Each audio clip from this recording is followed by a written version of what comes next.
I think for any person looking to make a decision to buy a software product, one of the key things that they're going to be looking at is the number of personnel that they're going to need in order to run the software.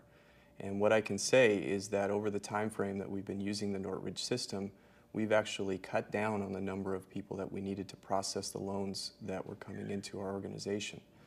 And what's key there is when we started using the system, we were processing approximately about 700 or 800 loans a month.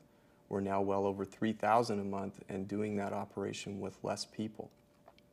How we've done that is by integrating the various operational systems that we have with Nortridge, from the origination all the way into servicing, so that somebody isn't needing to rekey or revalidate data that's already been taken care of. We've also streamlined the various steps that people go through from the origination solution to actually finalizing the servicing piece and making sure that that's all completed for our month-end close.